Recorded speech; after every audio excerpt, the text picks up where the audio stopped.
Welcome to the Truth Podcast. I'm your host, Hany Rambod, and I'm here with my co-host, Austin, along with a very special guest, 212 Olympia champion, and not the 212 Olympia champion you're probably used to seeing here on the Truth Podcast. Mm-hmm. We have none other than the giant killer, two-time Olympia champion, 212 Olympia champion. We have Shaun Clarida. Welcome to the Truth.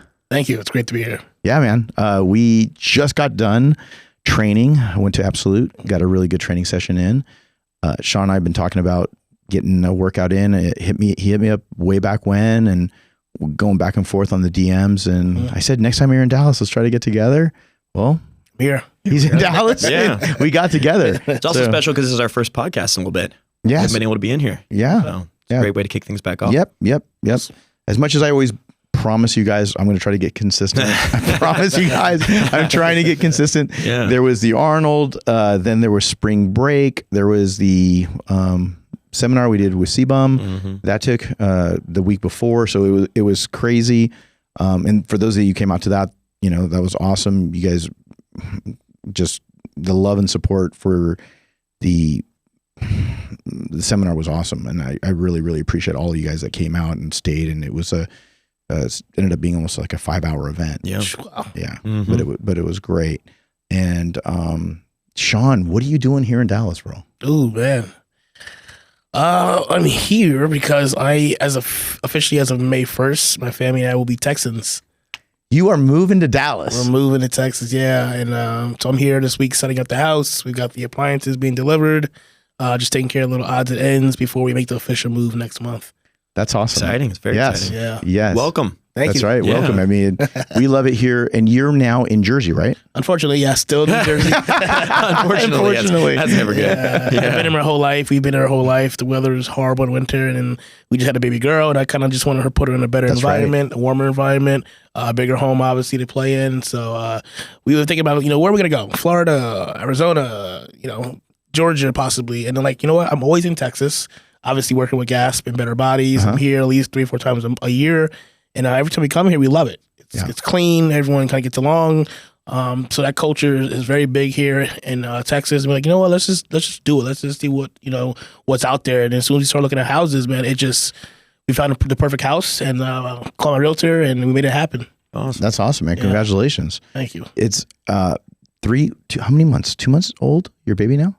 She is, yes, just over 2 months. Yeah. Yeah. That's awesome. Congratulations. A lot of brand new chapters starting. It's a lot of big things at once. Yeah. There's a lot to share. Yeah. Yeah. And everybody knows that when you come from California or you come from the East Coast, you end up coming to Dallas. You'd have a lot, when I say Dallas, the whole DFW area. Yep. But you have so much bang for your buck. Oh, yeah. No question. And so when you get to have the ability to sprawl out, have a baby, have your wife, have your friends come over, family come over, stay over. It's much easier to be able to host people than I know I did it for years in my little house in California. And I was just like, wow, man, this sucks.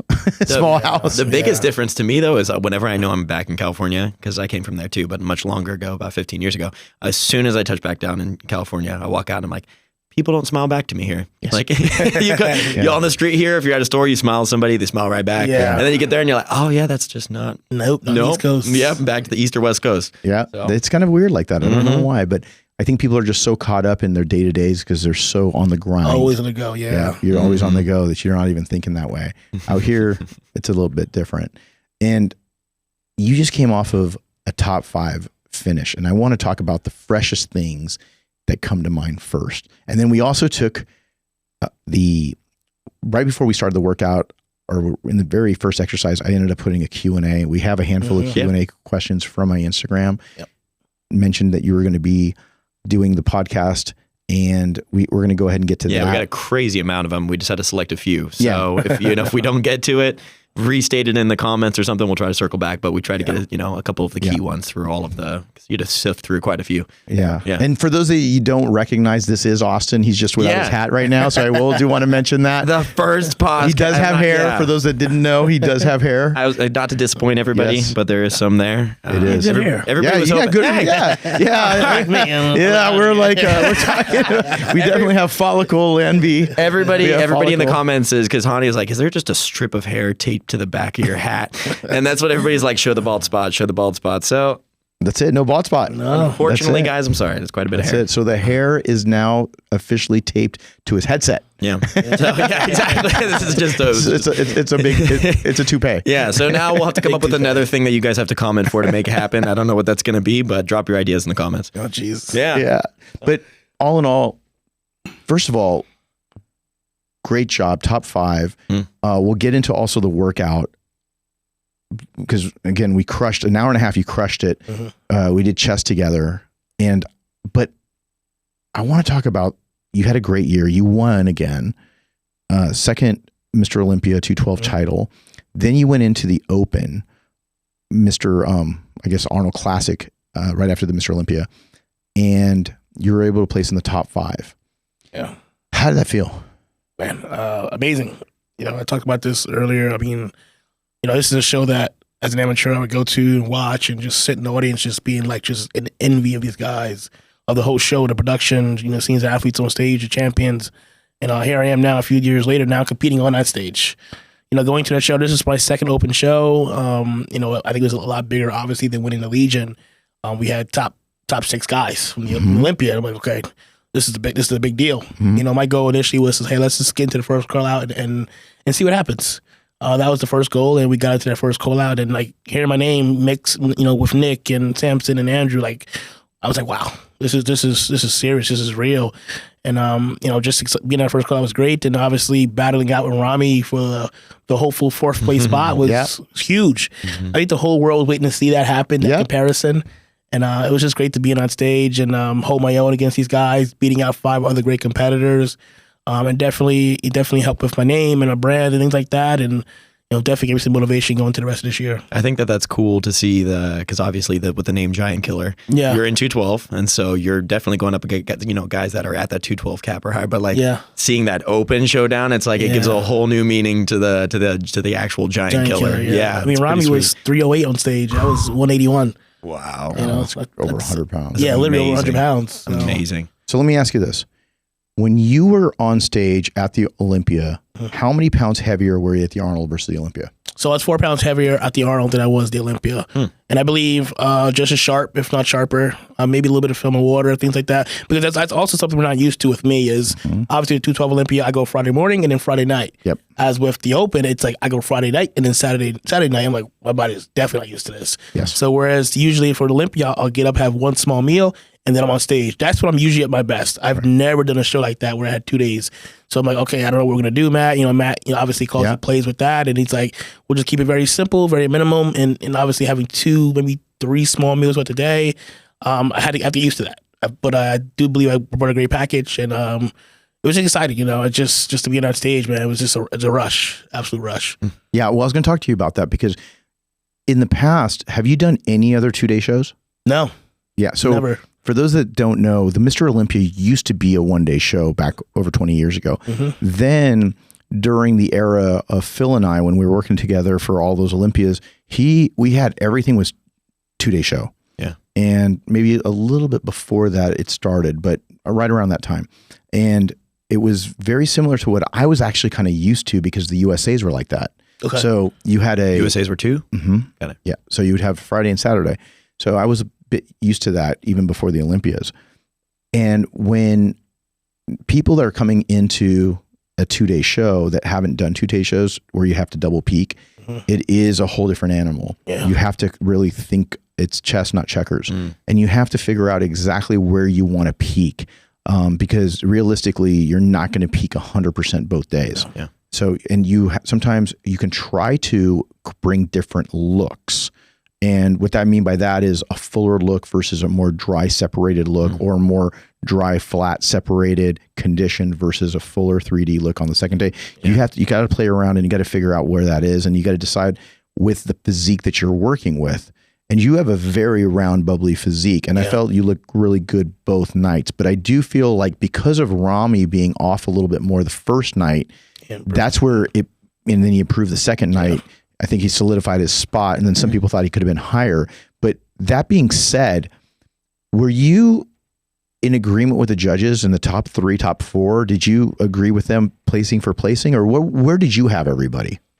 Looking back now at photos, I definitely would have said Samson. No, yeah, Samson definitely for the win. Looked phenomenal. He's got the size, got the shape, symmetry. He's just put together very, very well. I could have seen either or with Nick, switch between Andrew or so. I think Andrew is very similar to Samson as far as shape and structure and things like that.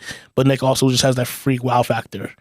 I think the reason, obviously, with Nick not winning the show, I think if he came in the way he did at the Olympia, I think it would have been game over for everyone. But I think obviously coming down a little bit, trying to be more streamlined, maybe didn't work for him, and I definitely think that kind of hurt him a little bit. But again, that top three could have, like I told you earlier, could have flip flopped either way. No one would have said a thing. Did you guys ever change? Like, I know because you guys have the same coach. Yep, Matt.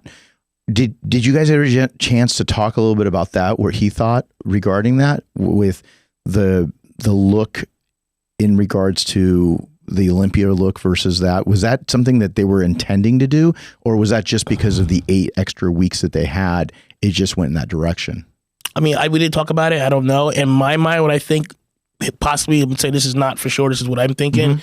I think when him knowing that Samson and Andrew, who both streamline structure guys, I think in Nick's mind, it's like I gotta try to play that game a little bit. Okay. So I think he's streamlined. He looked good, obviously, right? Yeah, he looked great. But I think that freak Nick that we all have seen before, placing third at the Olympia, was the look that they were expecting and hoping for. And I think that look would have won the show. It's really hard to outshape a shape guy. Yeah. And I feel like when you have to try to go down that road, then you could run into some problems. And I feel like that's what happened when he lost a bit of his fullness in his legs, because it really didn't accentuate his X-frame as much as it did at the Olympia. Yeah. But I talked to him after the show. He came by the Evogen booth and at the Arnold, and we had a good talk. But it's not something that you can't say he looked bad. He didn't look bad. His conditioning was better than it was at the Olympia. Absolutely. It's just a different package. And sometimes you have to do that. And a person that I used to have to do that a lot was like Jay, believe it or not. Because if you go back and look at Jay with all the Arnold that he won, there was some where he came in more streamlined, and it was close between him and Cormier, where some people said, oh, well, Cormier could have beat him because he came in a little too thin through the legs, and then he came in a little too flat and a little too quote unquote conditioned. Got it. And that was the same thing. Yes. Fortunately for Jay, he still pulled it out, but it made it much more questionable when Chris had placed second, and you look at it and you go, oh man, I could see how Chris could have won this. Yeah. It could have went the other way.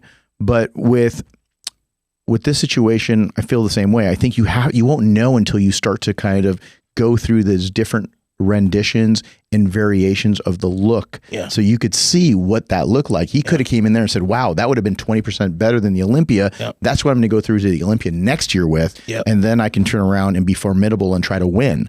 Or it could be a situation like now where, the conditioning I needed would have been this time, but let me keep my legs a bit fuller and try to balance it out. Full, yeah. Well, it's like hindsight's 20/20, but like he's always been pretty consistent, which is interesting. That this is kind of like the first shift.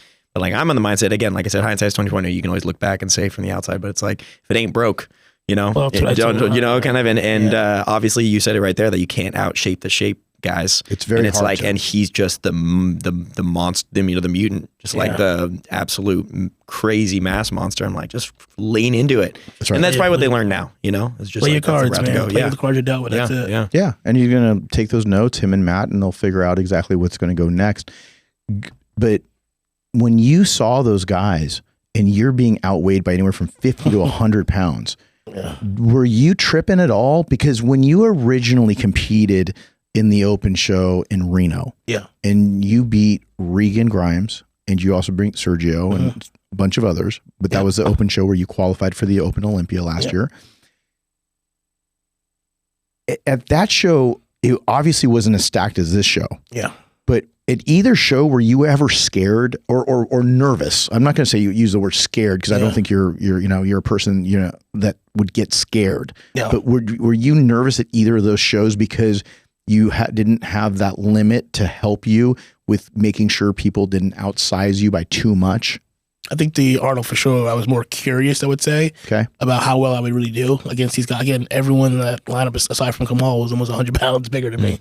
But then obviously, I think that was, for me, that was the show that was like, we'll see. Let's see what happens. We're shooting for top 5. Obviously, Legion, again, much respect to these guys, but I think I definitely knew that I could have definitely been that first call out, and obviously I did, and I won the show there. But like everyone says, it wasn't just such a stacked show. They didn't have top Olympians. At the end of the day, they're still IFBB pros, still champions, but the caliber obviously is much different at the Arnold Classic. Going into the show, you've got Nick, you've got 2-time Olympia champion, you got Rami, you've got all these guys. So me going to that show is like, want to go here and do my best and see what happens. Right. So it was definitely like a little bit of, let's see what happens here. Did you ever think you could win? Yeah, absolutely. I mean, having that Legion win in my pocket is like, I already beat bigger guys. I've done this before. Right. It's just another show for me. Yeah, I absolutely felt like I could win that show. Absolutely. So did you think to yourself, I could win this show? Or was it something that you sat down with Matt and said, look, I think I could win this show and this is why? And did you guys go through that? Was there any more discussion about that? No. Or was it just kind of like in your head because you know how you stacked up? It was in my head. Me and my wife and my training partners, we planned to win the show. Okay. We were planning it. We were training for it. Our mindset was ready to win the show. I didn't care that I was giving him 100 pounds. I knew Rami was in the show. I knew Nick was in the show. That didn't faze me. Okay. And obviously talking to Matt about it, like Matt knew what my plan was. I want to win the show. Mm-hmm. And it's hard for him, obviously, coaching both Nick and I. Sure. His job was obviously to make sure we are at our best and then let us do our job from there. But yeah, no, for me, I 100% was like, yeah, I'm winning the show. I don't care who's in the show. That's just my mindset every show, honestly. Well, what's great about that is the fact that you have the confidence, but you also know where you stand, because I know you're disappointed that you didn't win the show, but you're not disappointed to the point where you have a chip on your shoulder about it. I just placed top 5, beating 5 other great competitors, almost beating Big Rami. Like, I'm on cloud 9. I just nothing to have a chip about. I mean, I'm waking up every morning, living my dream, doing something I absolutely love, and competing on the biggest stages in bodybuilding, one of the biggest stages in bodybuilding. Yes. And to be top 5, called out with, the likes of Rami, Nick, and all these guys, like, who could be bad about that? Well, and what I always say is, like, for the most part, when you make it into that top 5, it's a big deal. It is for many reasons. One, it's just a giant accomplishment, but on top of that, top 5 can flip-flop very, very fast depending on what happens that week. And so, like, once you're in that top 5, you're in the striking zone of, I think once you get a little, like, lower in certain placings and stuff, then you could say, like, okay, like, but unless there's, like, one of those people that's just so dominant, like just a current reigning, and they're going to show up and annihilate, which, that's not super, super common. Once you're in that top 5, it's like things can shift around. We saw that at the Olympia with Rami shifting out and, whatever. It just depends on how they show up that week. So that's why it's so impressive, because if people show up a little off, but one's sharp, then that top 5 can instantly swap up to 2 or 1. I mean, look what happened. You had Nick, who was the person that was 100% supposed to be winning this show, who had won it previously, who was behind, I guess, Hany and Derek third at the Olympia. So he was the favorite going in. And then you had 2 people that were battling him, and one ended up beating him, which was Samson. Yeah. And yeah, you're right. I guess at that point it could go any way, depending on who's in condition, who's balanced, who's keeping it together. When it's that close, they're gonna be trading blows. Yep. When you were done with the show, did you think to yourself, I'm going to just continue to keep on open? Or where are you with that right now, with this 212 versus open? You did so well. Some think that you probably leaning now more towards doing more open shows and maybe leave 212 behind. But I know that you may have a slightly different thought process. Where are you with it? And also, I'll say really quick is, doing a workout with Hany is not necessarily, you're kind of, because he seems to have a habit of making many people bump up in classes. I got one workout. It's going to go open. It's like you got a lot of people that have bumped up in classes. Well, there's some techniques on how to make him 5'7", 5'8", get him up a little taller, and then he's going to be able to. Exactly. Yeah. You can do that. Sign me up. Just saying. I'm still trying to figure out how to get to that myself. I got Hany and Derek in that same line. Yeah, exactly. But yeah, so I mean, where are you with that? Yeah, I mean, everyone's asking what's the plan, and I haven't officially announced it. I guess publicly, this will be the first time probably, but no, I'm staying in 212 for sure. And the goal is to win multiple titles here.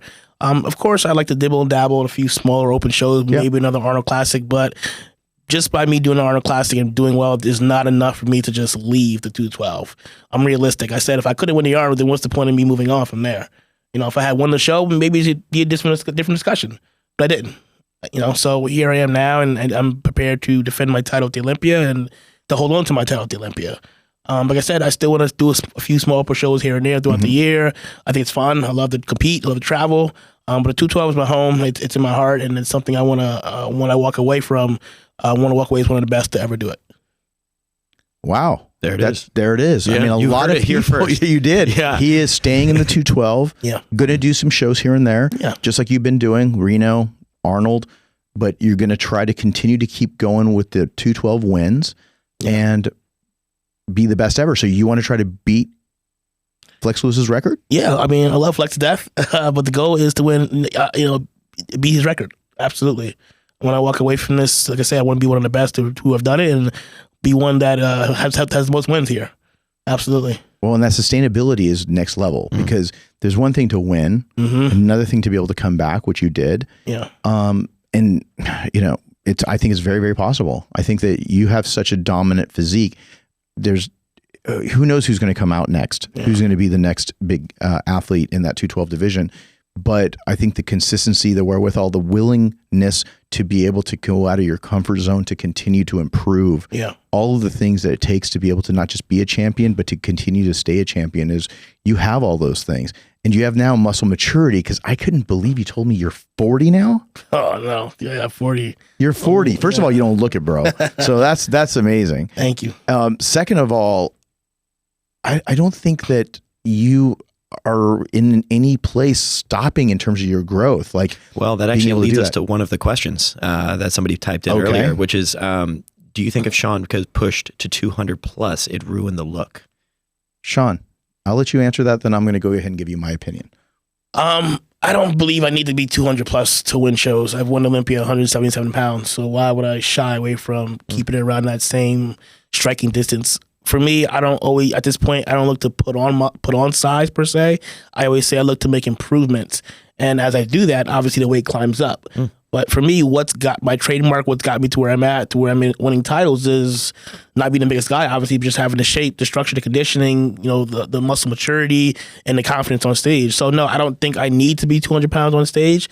I think, again, if I won the show at 177 pounds, why do I think I need to push it 200 to win? If it ain't broke, don't fix it kind of thing. Here we go. Just make improvements. Yeah, exactly. Yeah, and right now you're pushing 200 in the offseason, right? Yeah, I'm about 200 right now. After that barbecue we had, you're definitely 200 pounds. 202. Yeah. So 200 pounds off season, my suggestion and my thought process is exactly what you're saying. You don't need to turn around. If it's not broke, don't fix it. Absolutely. But just trying to go quality over quantity because you want to stay within the parameters of your frame. Yes. And if you start to blow out, that's not going to be a good look. No. You can say, oh, I'm 5 pounds heavier on scale, but it could make you 20% worse on stage. So what you need to do is just continue to keep refining keep separation, keep that 3D look, and make sure that you continuously try to thrive on making your weaker body parts into your strong body parts. Yeah. As long as I keep the waist in check, which is important for me as well, and making sure I'm separated from head to toe. I don't care what the weight is. Exactly. So I think that, but that was a really good question from one of the followers on IG. The other thing I was going to ask you about, do you feel that in the last couple of years that your body has come alive, or do you, in regards to the maturity, or what do you think was the biggest single thing that helped your muscle growth? It's a very easy question. I started taking care of my body, I started doing more deep tissue work, more grafting, more cupping, more stretching. That was around 2017. That's when I started doing, very well and winning more shows and, getting my name out there. My body, at that point, I was doing well, obviously, but I was so banged up, still bunched up. You can't, at a certain point in time, your muscles are so tight, you can't make improvements, or God forbid, get hurt, something like that. So I started doing, again, more body work, more massage, and my body just responded so well to it that literally I was able to train without any injury, felt good every single day, recovering, no problem. I could train 2-3 hours, no issues whatsoever, and my body just soaked it all that up. And that's what I think one of the biggest things, obviously, for me personally, was when my body responded very well and slowly got better each year. Well, that's a very big it's such a big factor, and it can really help you improve. Absolutely. When people end up becoming bound up, especially after years and years of training, you're going to end up having adhesions, and those adhesions help you or it hurts you when it comes to separation. It hurts you in terms of muscle growth. It hurts you in terms of striations and showing detail. Yep. So you need to be able to do all the things that you mentioned: deep tissue massage, doing ultrasound, doing everything from Theraguns to being able to do ART. Yep. All of those things are going to really, really help with being able to break up adhesions, and then making sure that you're also very flexible, pliable, stretching. All of those things are going to also help with keeping that elasticity in your physique and your body, so that you have the ability to not get so injury prone. Yep. And posing as well. Exactly. And you won't be so bound up, because if you look at it and you hit a front double bicep, some of these guys are so tight, so tight through the chest, so tight through the traps that they're staying like rounded over, and they're narrow, right? So you're getting really narrow. Yep. But you, even after all these years, you're still open up. You remind me a lot of Dexter Jackson. Dexter Jackson, even though he got into his late 40s and was still looking amazing, he was able to really still open up and carry that X frame and keep that V taper, because he was able to really stay open, and he didn't have so much of that bound up muscle. You could see such a nice difference in like how the muscle actually works when it's or looks when it's, you know, loose and worked out versus like knotty, like tied up kind of muscle that just doesn't have the same healthy, pleasing look. Yeah. I mean, I was getting deep tissue. I actually got worked on for the Arnold up until the day before. Oh, okay. Wow. So I got to Ohio, I think, on Saturday, and I got worked on Monday, Tuesday, and Wednesday. And she just went in there and just kind of opened things up, kept, just getting some blood flowing, stretching me out, make sure I was ready for the stage, make sure when I hit my front no bicep or my rear lats or whatever the case may be, that everything just moves smoothly and opened up. I was able to hold my poses and not shaking and things like that. So yeah. So actually, with that kind of leading into another question that we got of something that you feel like made the best improvement. Somebody asked, what was your favorite overall package that you've brought to the stage? I would say this past Olympia. I was 178 pounds, but I think I got perfect score, I believe, talking to the judges. And I think it's just a combination of, obviously new size, just the conditioning was probably my best ever. Just the presentation, I came out there strong. I always come out strong. Like for me, when I come out there, I just gun it, from start to finish. But I do believe that this past Olympia was probably my best look ever. For sure. So I was going to ask you, did you like that look or did you like the Arnold look better? Which one did you like? The Olympia, for sure. The Olympia? I could have been, again, with that 2-day show, I'm not used to it. I think I held a little bit too much food in my stomach, which is obviously when you got too much, it's hard to control sometimes. Yes. But obviously, I definitely do believe my Olympia look was, I know for sure, for me at least, my Olympia look was my best look. And again, I was 4 pounds lighter at the Olympia as well. So, when you're a little bit lighter, you're a little bit tighter as well. Sure. I do see what you're saying. I think you were a little crisper. I did notice you were a little bit fuller, but I don't think it hurt you as much being a little bit fuller because you were going up against bigger guys. Exactly. But all in all, what was cool also was the fact that when you were up on stage in there after Friday night, did you feel like you were beating Ramy that night, or did you feel like that you were just, hey, I'm solidly right behind him, but I feel like I'm in a good spot? Like, where did you feel? Because again, a guy that's 120 plus pounds bigger than you, it's a great feeling. I mean, you're also 5 foot what? How tall are you? 5'2". 5'2". Yeah. 5'2", and you're literally the giant killer. You go out there and doing that, right? And he's the ultimate giant. Yeah. But how did you feel on Friday? Did you feel like you honestly felt like I could have beaten him? Okay. Looking again, like get back to the room, look at pictures, look at videos.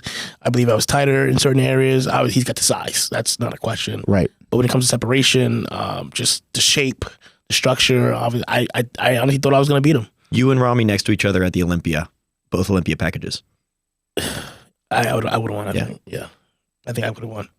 I mean, he was sharper there. But giving him credit, he was definitely improved for the Arnold. Yes, he did. Definitely Absolutely. And this is not a knock on Ramy. But I'm just throwing it out there simply because you did have the qualification. So I'm just saying, what would that have looked like back then? I mean, what do you think, Hany? If I took that Olympia look, where would I have placed it at? I love it when you put me on the hot seat. Man, this is the best. It could have just been a flight of 212 guys up there. The top 5, 6 of the Olympia, 212. Yeah. What do you think?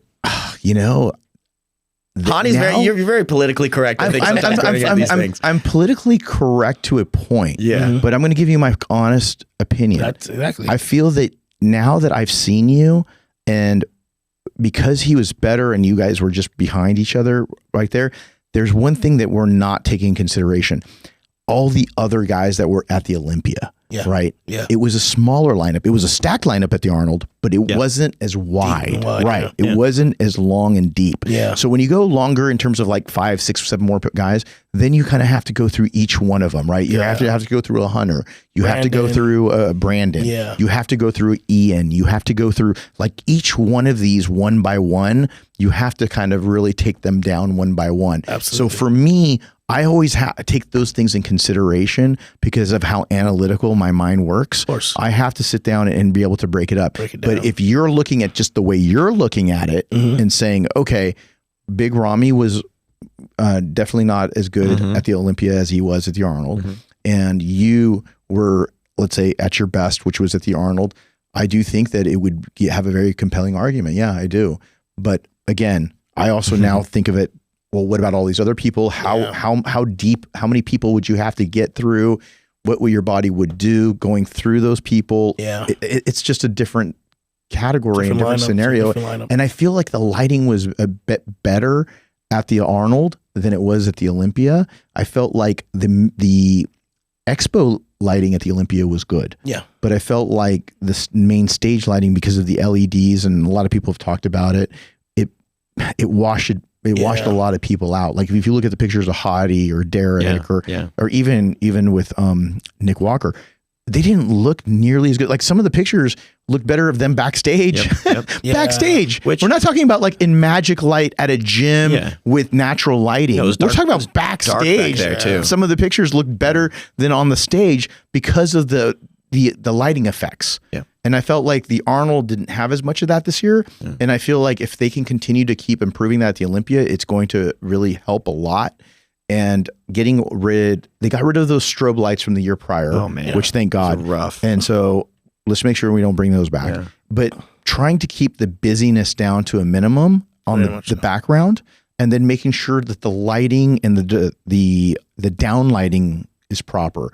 But it's one of those things where it's really difficult to say who's better here or there. But I do think that you could do well in any pro show you step into.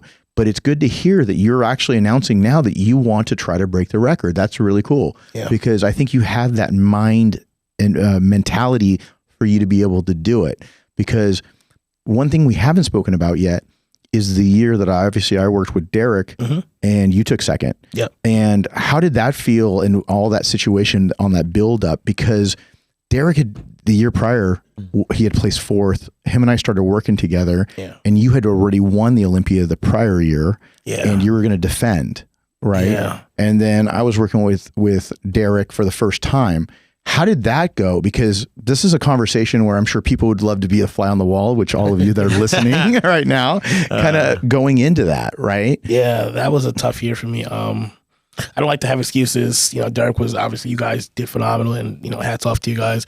But I had just lost my coach, you know, a couple months before that, John Meadows. Oh, John Meadows, that's right. You know, God rest his soul. Yeah, absolutely. No, I was just at his house, you know, and we, you know, like a month prior, and we were literally on the phone days before he passed and talking about the Olympia. And when I got the call from Guy, I literally didn't go to the gym for a couple of days. I just sat on my couch and cried. But when I got back into the gym, I just mentally wasn't. How many weeks before the Olympia was that again? A month and a half, not even, something like that. You know, so when I got back to the training, I wasn't there. Yeah. Mentally, I wasn't there. Physically, I wasn't there. But I had to keep going, obviously, and compete. But no, losing it definitely hurt. It hurt a lot. You know, I really thought, you know, I had enough in me to pull out the win. And but the good thing about losing it is I know what it feels like to win it, and I know what it feels to lose it. So now having that feeling of losing it kind of like I never want to feel that ever again. And I used that going into the next Olympia, the 2022, where I won it. And obviously having that feeling and having the new motivation, having a baby girl, like all that combination just brought another animal out in me. Because it's extremely impressive when somebody gets on top and then holds it, you know, but it's also insanely impressive when somebody fights through losing it for a time and doesn't take that as like, I'm going to let it break me. I'm going to stop. I'm going to, come up with whatever excuses, but to come back and take it again. It's harder to do than actually win. Yeah. Yeah. Jay Cutler style. Jay did it.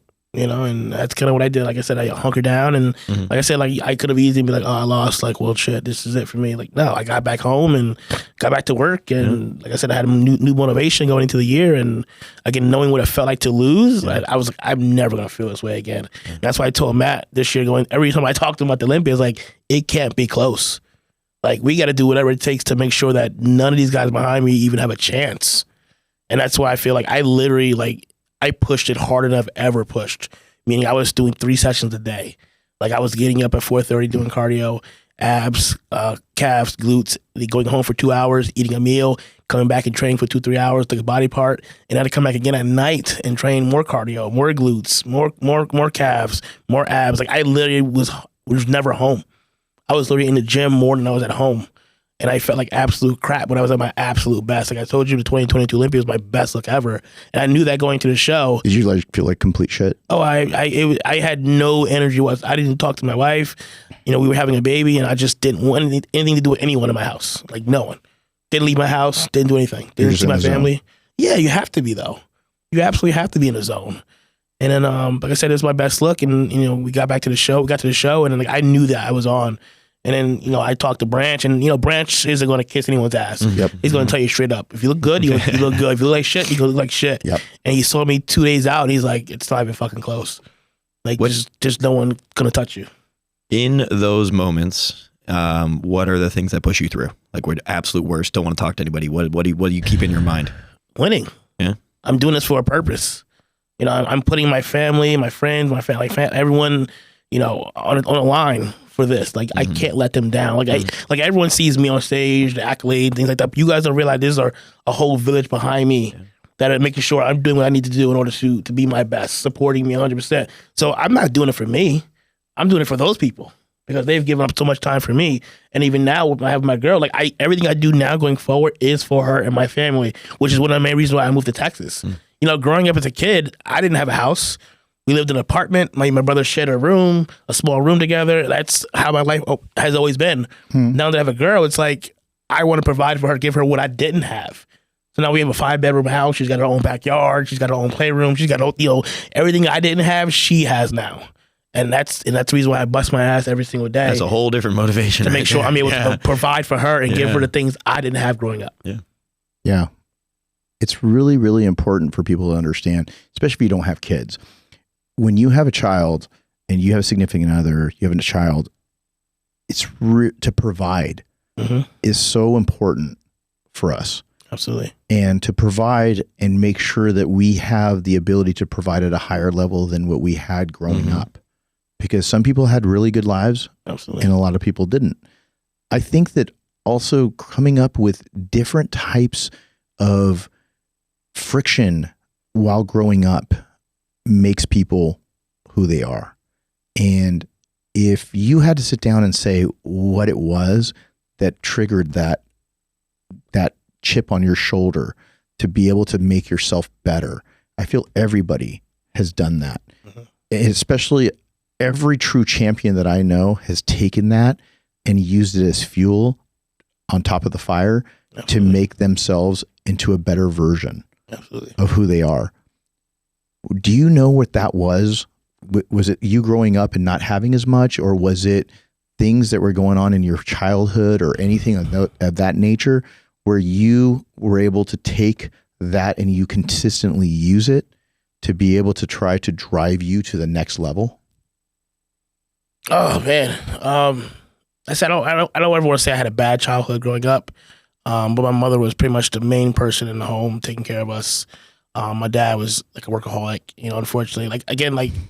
I think about it. It's like, what didn't I have growing up?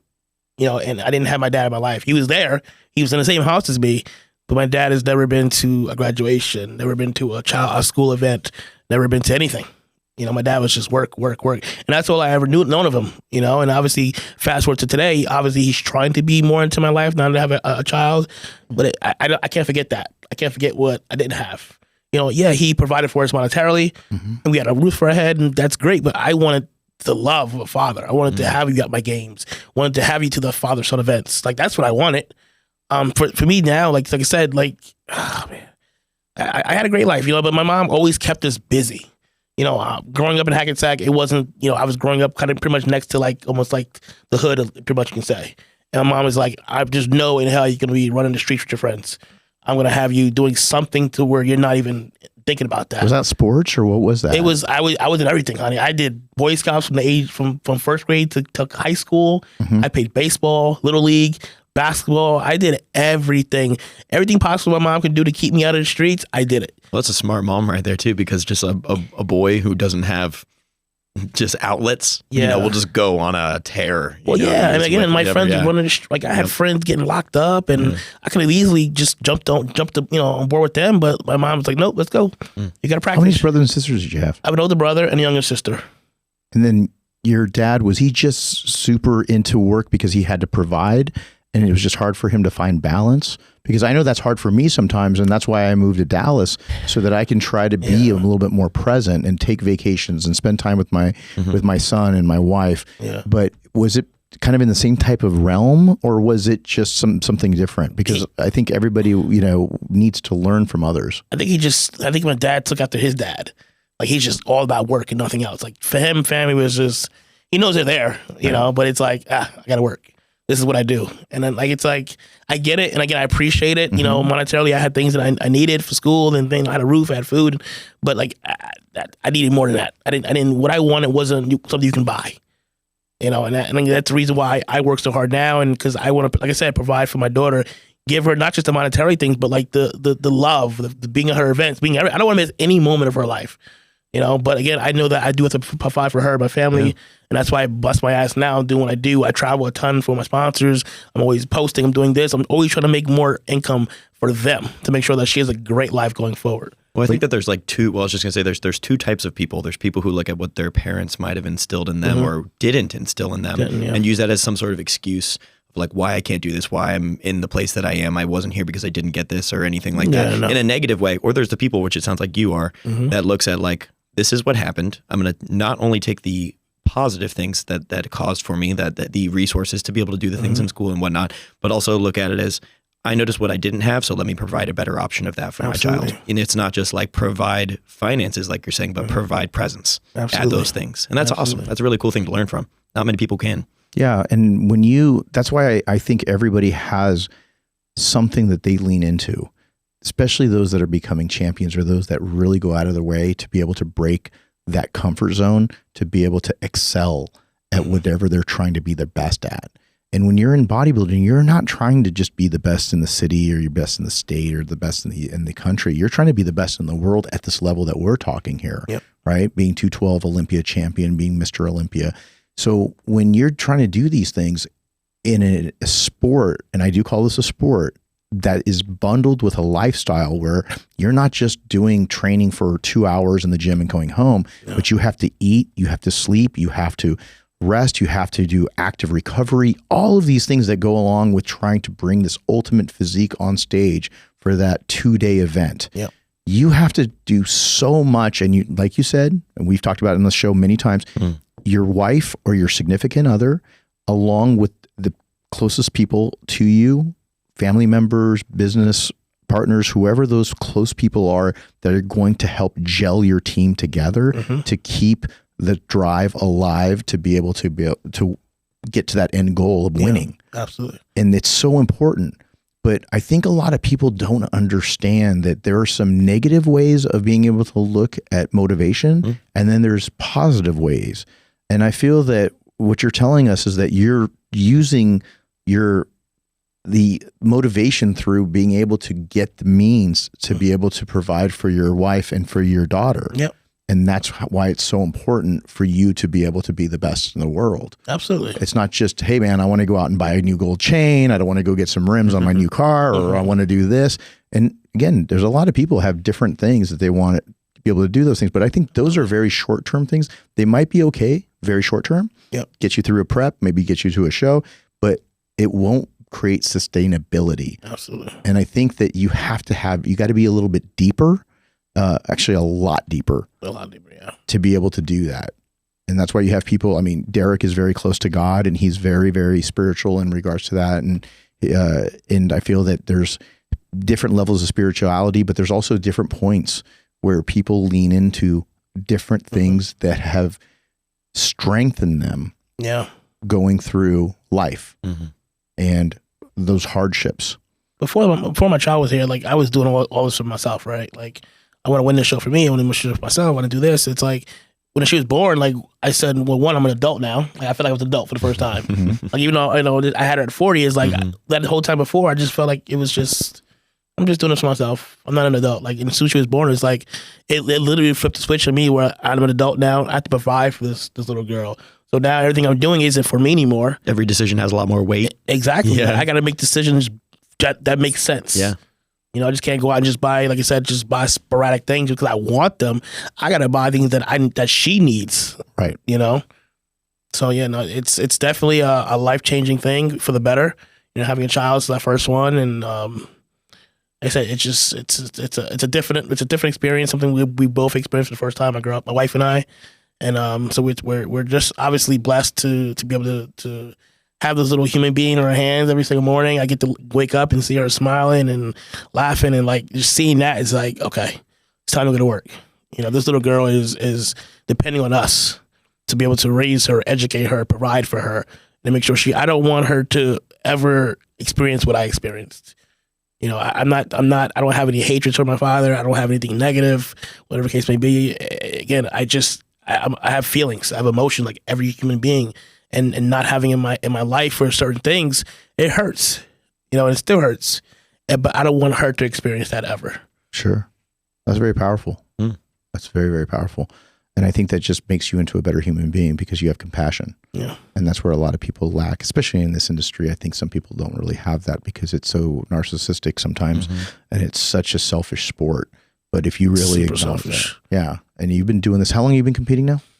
Almost 19 years. Wow. There you go. Yeah, 19 years almost. Training almost 25 total. What's your favorite thing about bodybuilding? Competing, traveling, you know, just that bond that, you know, the small percentage of the world have with each other. You know, that camaraderie we have backstage. You know, the whole process. Yeah, you know, we hate doing cardio. We hate eating the fish and the whole 9 yards. But I enjoy that process where Matt and I was like, hey, it's time to go to work. Because now we know we're striving towards something. Sure. You know, we know there's a light at the end of the tunnel. So for me, it's just that whole process of going from growth season to prep and then being at the show. And then that last week, we're like, it's almost time. You know, we're going to be on stage in 72 hours. You know, so, I mean, I've enjoyed this. I mean, I've done 54 shows my entire career. You know, and I've 54 shows. 54 shows. Right. It's a lot of fish. Yeah, that's a lot of protein. That's a lot of protein. That's a lot of protein. Yeah. Smell that stuff between that and the fish. There are things that still give me like, I'll walk past somewhere and I'll get like a whiff of just something from that. And I'm like, showtime. It just smells like dehydration. Like, just like I guess protein and that muscle juice. Yeah. You remember that muscle juice? Yeah, it burns. You smell that and you walk by and you smell it. Yeah. You're like, wow. But again, like you said, very small percentage of the world. And though I have not nearly the experience, once you've, you know, been in that world a certain amount, there's just certain things that are like, not many people understand this. It's another level. Who'd you look up to getting ready for these shows? Like growing up, I mean, who's the bodybuilders that you looked up to the most? Dexter Jackson. He's my guy, man. I remember, you know, hearing about his story, how he was a smaller guy and people told him he'll never make it. He was too small. And I heard the same things. I remember at the NPC Nationals in 2012 when I turned pro, I had just took a picture with Jay Cutler. And then I remember someone came up to me, I'm not going to say the name, came up to me and said, hey, congratulations, your career is over. And I go, what do you mean? Like, wait, a pro said this to you? Yeah. Wait, we're not on the air. Who was it? No, I'm not going to say that. Yeah, so this was at the 2012 NPC Nationals. Wow. You just won. Yeah. And this was at the show? I'm on my biggest high. I just won a national, right. My pro card, and you know. And this is at the show? At the show. And they pulled you aside? Literally said, congratulations, but your career is over. Wow. And I go, well, like, what do you mean? And he's like, well, you're bantamweight. There's never been a bantamweight who's gone on to do well in the IFBB. You're too small. He's too short. You should just be happy. Yeah, but wasn't Dexter bantamweight? He was, but he turned pro as a light heavy. The internet is a crazy place, though. There are going to be people who are like males who were at the 2012. Like, people start going through everything. No, but let's dig deeper into this. When you turn pro, You turned pro as a bantamweight. Yeah. Okay. You're right.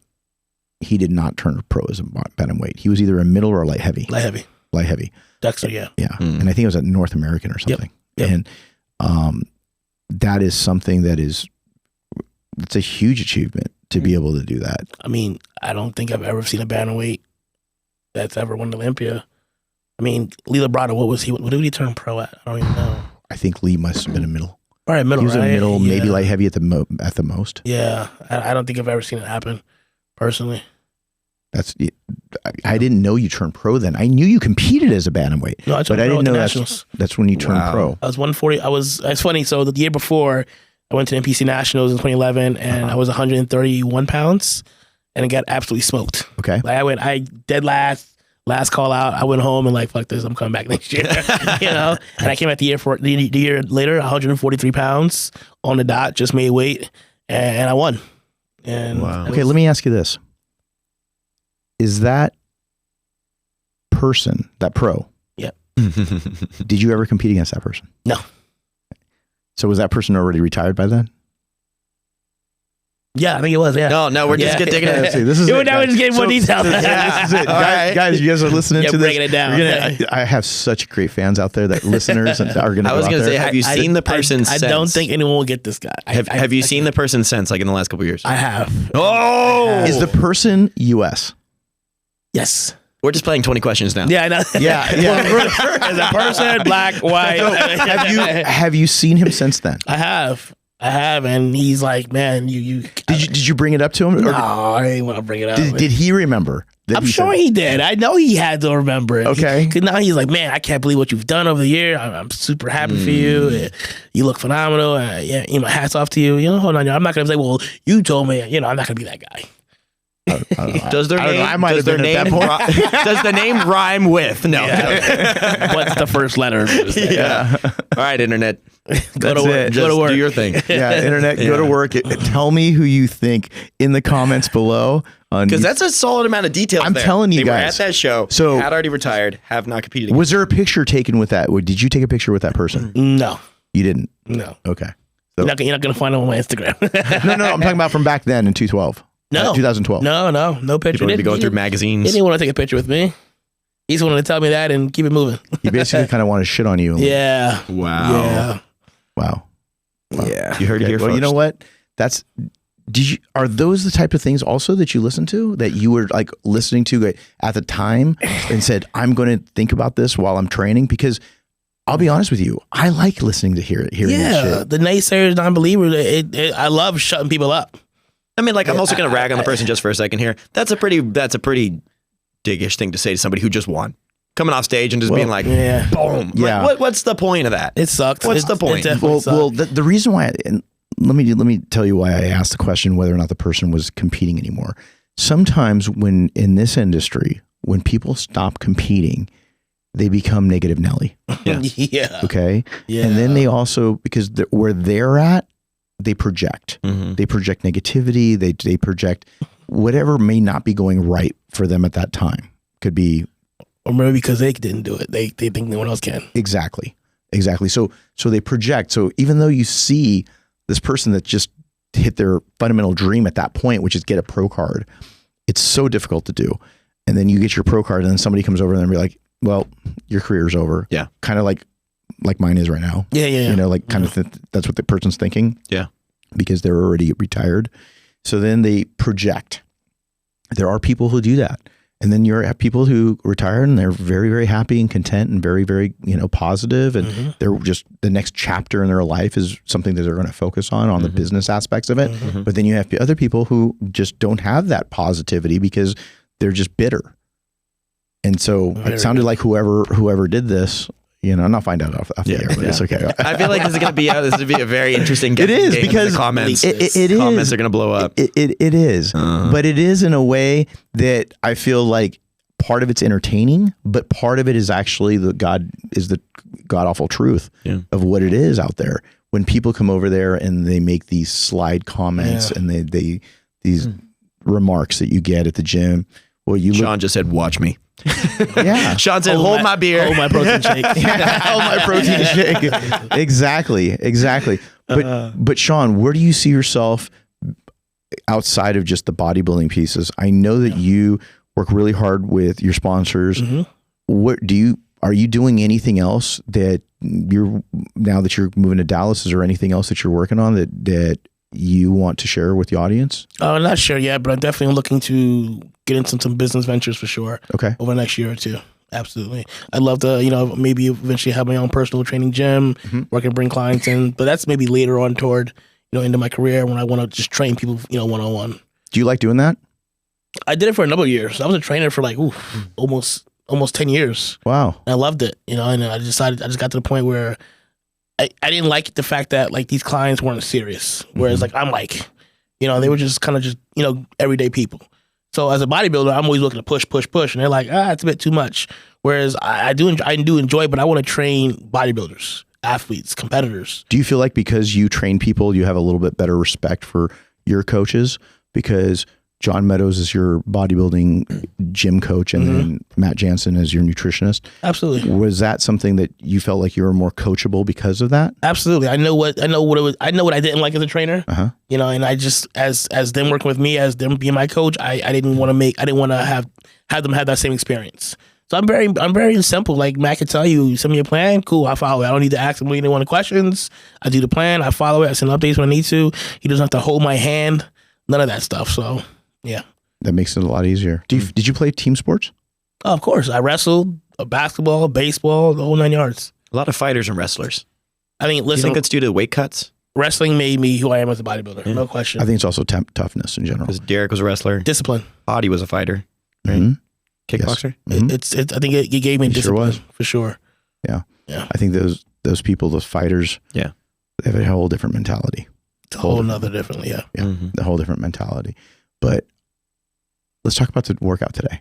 Yeah. That you killed me on. Yeah. So for those of you that hadn't seen the workout, we'll go ahead and put a link here to the workout.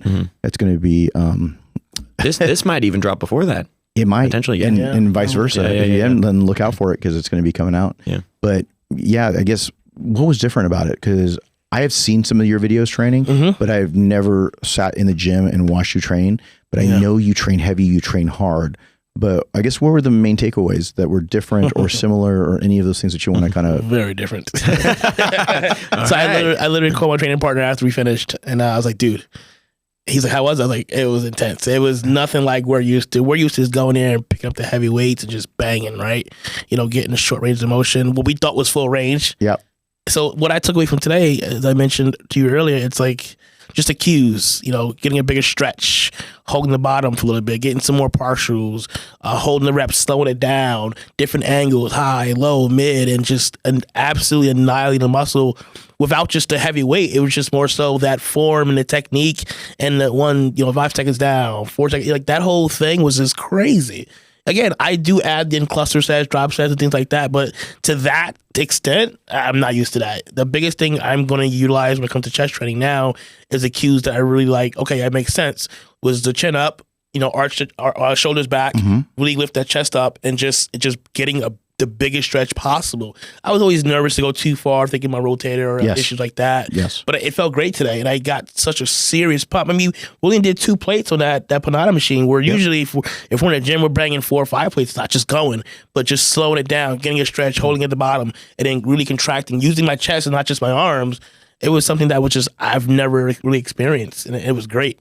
Yeah, it's forcing you to also pinch your shoulders back and not allowing it to move forward. Because when you told me that you tend to just really develop your shoulders, your front delt, trying to get you to constantly bring your shoulders back. So when you guys watch the video of the workout, a lot of it had to do with mind-muscle connection and making sure to keep his shoulders back and keep his chest forward, arching his back without leaning.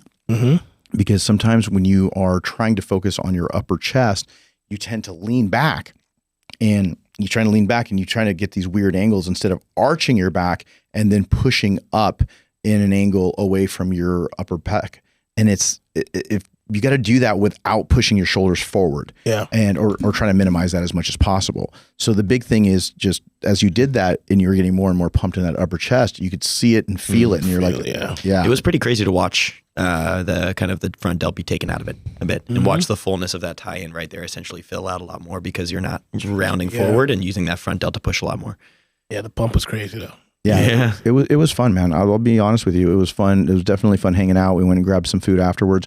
And, thank you again for coming by. I want to be able to just, when you get out here full time, come by. We'll get Andre. We'll do legs. Hey, he's moving to classic now, so I mean, he needs extra legs. Yeah. I don't know. I think after that he might retire. Yeah, probably. But yeah, I mean, and so we're going to be having the whole crew out getting ready for the show, and by then you'll already be here. I'll be here. And then, so where are you going to be for the people that are listening? The next couple of shows, I think you're going to Pittsburgh, right? So I'll be at the Mannion Show in May. I'll be at FIBO in April next month. Man, I'm busy. I'm back in Canada for a couple of days, 10 days with Mutant as well. I think for the Vancouver show, we'll be there. Possibly Toronto show. There's a show in Dallas. I'll be the Dallas Pro. Okay.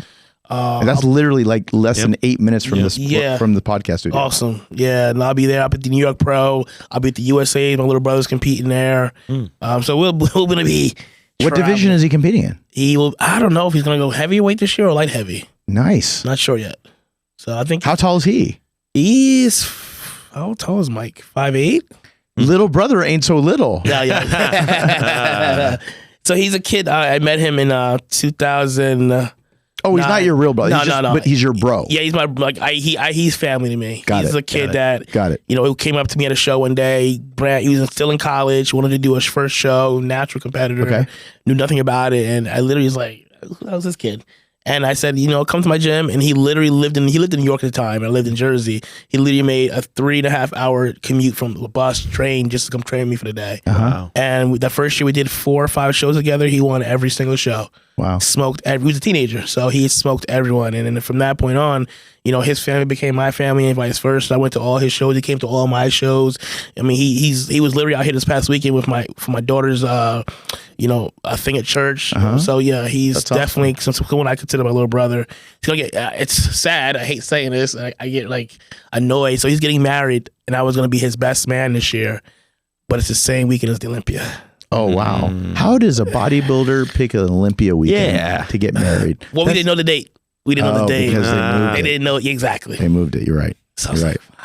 Man, it sucks. But he understands. He gets it. This is my job. This is what I do. Sure. As a champ, he's like, I totally understand. I totally get it. That's all right. So automatically, you can now go on his honeymoon with him. That just qualifies you. It qualifies you for the honeymoon. So that's going to be cool. But yeah, so I think that if they want to be able to follow you, we'll go ahead and put all of your links below, Instagram, YouTube, all of those crazy links, so that you guys can be able to follow Shaun Clarida's journey for number 3. And then if there's anything else, as of right now, is there anything planned that we need to tell anybody that you're going to do as of right now between now and the Olympia? Any other shows? No, I'm focused on Olympia. That's okay. And then maybe something afterwards? For sure. Okay. Maybe the Arnold. We'll see. Okay. We'll see. We'll talk to the wife and see what happens. Yeah. For next year. Well, that's awesome, man. Thank you again. It was a pleasure to get to know you better, to be able to get in the gym with you. Congrats to you and Matt and all your team for you guys' success. And looking forward to the next one. So I appreciate you having me out here, man. This is awesome. The whole experience is awesome. You're very welcome. Hany Rambod, Austin, Shaun Clarida, 2-time 212 Olympia champion. And that's the truth.